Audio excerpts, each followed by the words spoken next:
Assalamualaikum warahmatullahi wabarakatuh. Kita masuk ke materi selanjutnya, yaitu tentang vital sign atau tanda-tanda vital pada pasien.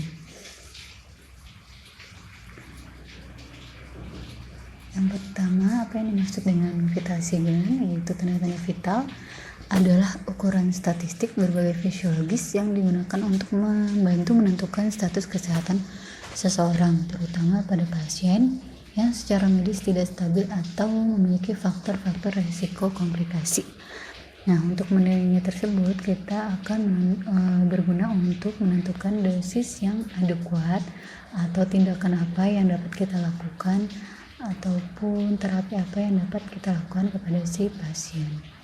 Yang pertama adalah tekanan darah. Tekanan darah yaitu tekanan yang dialami darah pada pembuluh arteri ketika darah dipompa oleh jantung ke seluruh anggota tubuh. Pengukuran tekanan darah ini dapat diukur melalui sistolik dan diastolik namanya.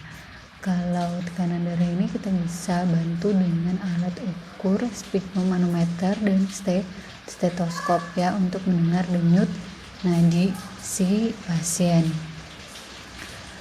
Kemudian klasifikasi dari tekanan darah. Jadi berdasarkan Joint National Committee bahwa tekanan darah itu dibagi menjadi 4, yaitu yang normal, prehipertensi, hipertensi stage 1, hipertensi stage 2. Kalau yang normal adalah kurang dari 120 atau sama dengan 120 untuk tekanan sistolnya, dan tekanan diastolnya adalah kurang dari atau sama dengan 80 mmHg. Nah, ini kalau misalnya normal tergantung dari si pasiennya sendiri. Misalnya memang di keadaan normal dia punya tekanan darah 110/70 itu normal bagi si pasien, maka bisa dikatakan normal ya. Jadi rentangnya sekitar 120-110 ya, itu masih normal. Dan untuk tekanan diastolnya itu 70-80 juga masih normal. Tapi kalau di bawah itu sudah tekanan rendah ya, darah rendah. Kemudian untuk prehipertensi itu di antara 120 sampai 139, dan tekanan diastolnya 80 sampai 89. Jadi kalau tekanan sistol itu tekanan yang paling pertama kita nilai ketika nanti akan mengukur tekanan darah ya. Yang tekanan keduanya disebut dengan diastol. Jadi kalau ada yang bilang berapa tekanan darah normal, misalnya 120/80, maka 120-nya adalah sistol, kemudian 80-nya adalah diastol. Kemudian hipertensi stage 1 ya, sekitar dari 140 sampai 150 untuk sistolnya, kemudian diastolnya 90 sampai 99. Lalu untuk hipertensi stage 2 lebih dari 160 dan tekanan diastolnya lebih dari 100. Ini bisa kalian lihat, baca lagi, dan kemudian pahami. Selanjutnya adalah denyut nadi. Denyut nadi yang normal adalah sekitar 60-100 kali per menit. Banyak aktivitas yang bisa mempengaruhinya, misalnya saat olahraga lari atau saat banyak kegiatan, maka ini akan meningkatkan tekanan denyut nadi karena si jantung dapat memompa lebih banyak ketika banyak aktivitas. Kemudian ada bradikardi.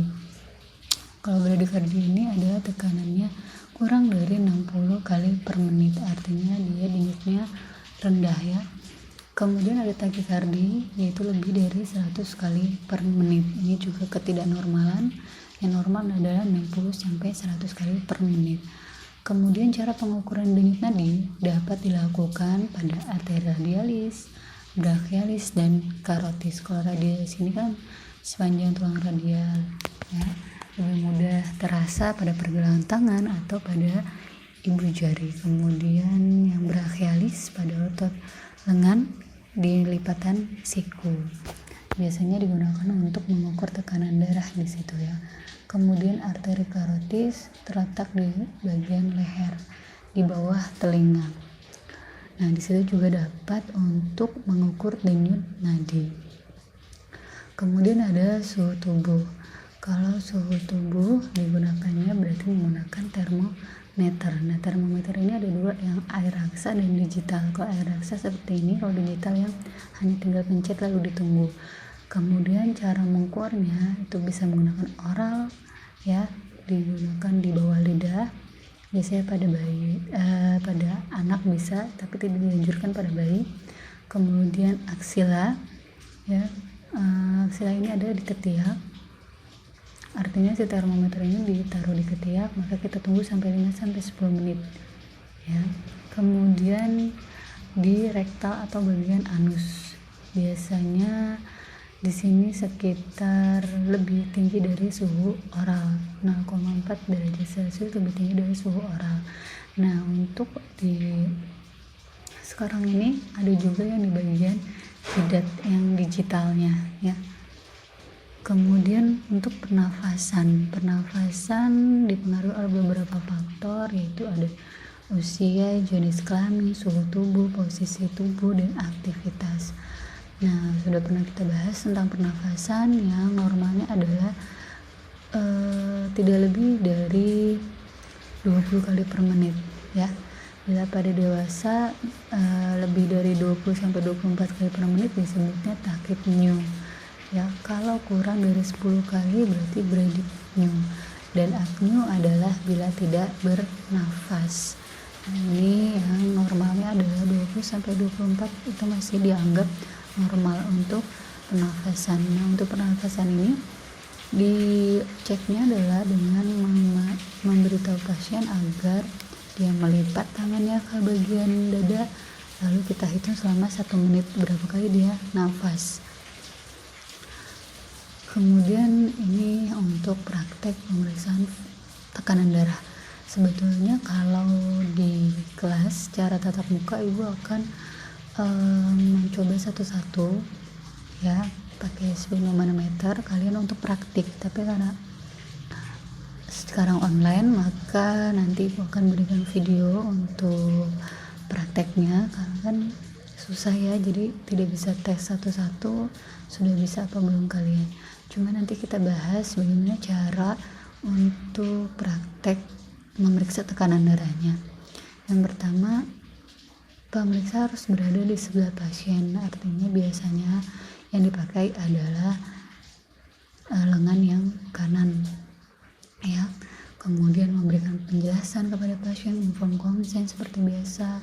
Kemudian boleh dalam keadaan duduk atau berbaring ya. Kemudian sikunya agak ditekuk sedikit, kemudian dan bebas dari tekanan oleh pakaian. Jadi pastikan bahwa pakaiannya digulung terlebih dahulu. Kemudian menempelkan tensimeter dengan membuka aliran air raksa. Ini jika tensimeternya menggunakan air raksa. Ada juga yang menggunakan tensi jarum yang bulat ya, yang pernah kalian lihat. Kalau air raksa itu yang tinggi bentuknya kotak.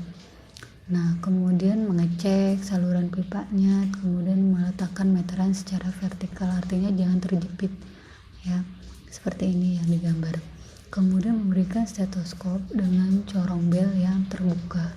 Dibuka dulu bagian corong pada stetoskopnya, sehingga nanti ketika menaruh di nadi nanti akan terdengar nadinya ya. Menaruh stetoskop di nadi nanti akan terdengar nadinya.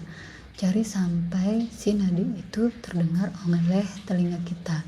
Kemudian pasang manset sedemikian rupa sehingga melingkari lengan atas secara rapi dan tidak terlalu ketat. Artinya kalau misalnya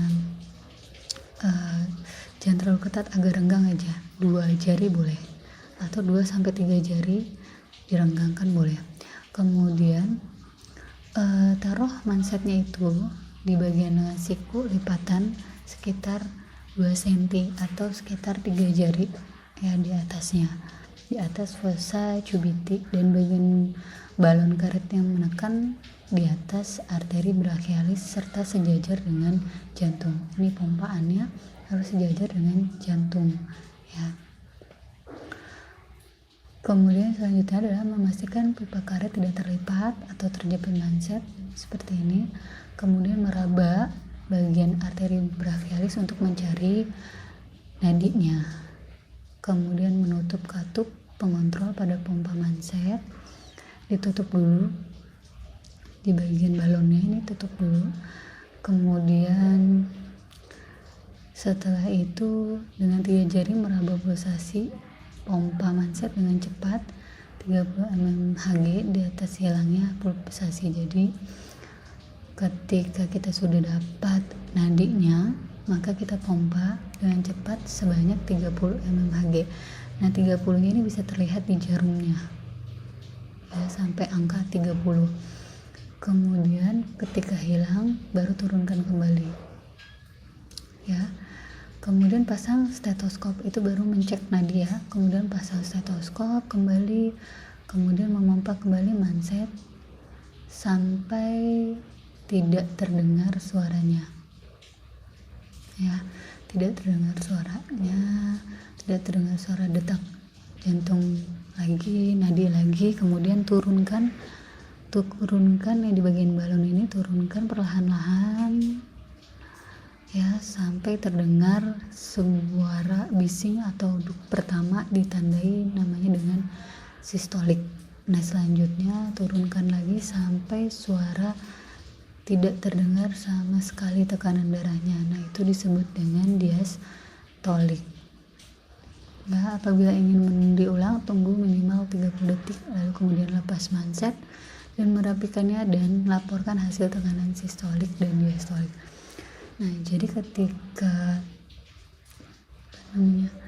mendengarkan stetoskop pada nadi, kita pencet pompa balon karetnya sampai tidak terdengar suara nadi lagi. Biasanya misalnya di 120 tidak terdengar suara nadinya, maka tambah lagi sampai 150 ditambah 30 mmHg. Kemudian diturunkan secara perlahan. Jadi bagian pompanya ini ada semacam kayak bukan tombol putaran. Nah turunkan secara perlahan-lahan, turunkan ke arah sebelah kiri, kemudian sampai jarumnya ini terlihat turun, artinya ini diturunkan tekanannya. Nah pada saat duk pertama ya, terdengar duk pertama, itu yang disebut dengan sistolik. Nah kemudian diturunkan lagi saat duk pertama, misalnya saat duk pertamanya terdengar di arah jarum 120, maka itu adalah tekanan sistoliknya. Kemudian diturunkan lagi secara perlahan-lahan di bagian pompanya ini sehingga jarumnya turun secara perlahan-lahan. Kemudian nanti akan tidak terdengar sama sekali suara nadi. Nah itu disebut dengan diastolik. Misalnya ketika di angka 70 ke bawah sudah tidak terdengar nadi, maka diastoliknya adalah 70. Seperti itu cara untuk melakukan tensi ya, pemeriksaan tekanan darah.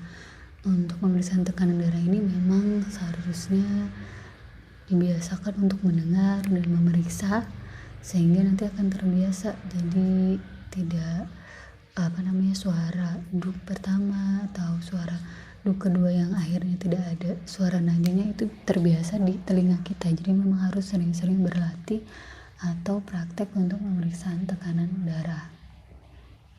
Selanjutnya adalah pemeriksaan nadi ya. Kita tahu pemeriksaan nadi adanya di lengan. Seperti biasa ditelusuri dulu nadinya, kemudian menghitung denyutnya selama 1 menit penuh. Kemudian laporkan hasil frekuensi nadi dalam 1 menit tersebut. Kemudian kalau suhu badan, caranya ya bersihkan dulu dengan tisu untuk dibersihkan di bagian aksila misalnya yang mau diperiksa. Kemudian membersihkan ujung termometernya ya. Kemudian baru memasangkan ke pasien termometernya. Tunggu sampai 3 atau 5 menit atau paling lama 10 menit ya. Kemudian angkat termometer, bersihkan kembali dan cuci tangan. Lihat hasilnya lalu dicatat. Kemudian untuk pemeriksaan pernafasan, caranya adalah meminta penderita duduk atau berbaring, kemudian suruh untuk menungkupkan satu tangan ke atas bagian perut atau dadanya. Lalu kita lakukan perhitungan nafas selama 1 menit. Dilihatnya dari gerakan naik dan turun. Gerakan naik kemudian turun dihitung 1 frekuensi napas. Ya, normalnya adalah dalam 1 menit 20 kali per menit. Lalu laporkan hasil frekuensi nafas per menit tersebut. Udah selesai penjelasan dari Ibu, mudah-mudahan dapat dipahami. Untuk contoh praktiknya nanti akan Ibu bagikan melalui YouTube juga ya. Terima kasih atas perhatiannya. Wassalamualaikum warahmatullahi wabarakatuh.